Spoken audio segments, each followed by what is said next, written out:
6-17 yaşlı uşaqlar və yeniyetmələr arasında 6-cı startup forumu keçirilib. Forumda 20 komanda öz biznes layihələrinin təqdimatlarını edib.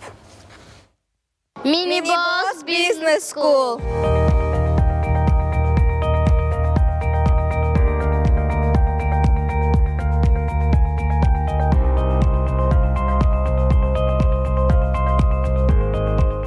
İdeyadan real biznesə ilk addım. 6-cı startup forumunun da əsas məqsədi budur. Forumda 20 komanda 2 istiqamət üzrə sayf və seç kateqoriyalarında öz biznes layihələrini yerli biznes ictimaiyyətinin tanınmış sahibkar və investorlarına təqdim edirlər.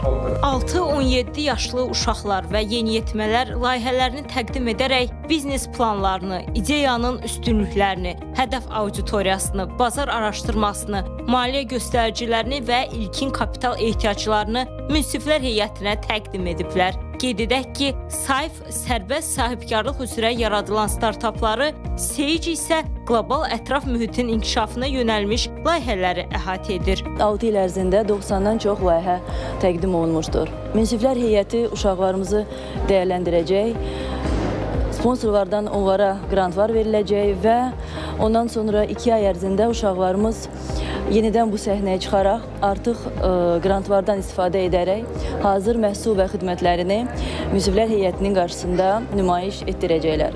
Miniboss Business School qlobal bazarda yenilikçi iş metodologiyalarından istifadə edən 27 ölkədə 70-dən çox filialda mövcud olan yeganə məktəbdir. Məktəb özünə məxsus metodikasına əsasən 6-17 yaş arası uşaqların tam sahibkarlıq potensialının üzə çıxarılması və liderlik keyfiyyətlərinin aşkar olunmasına imkanlar yaradır.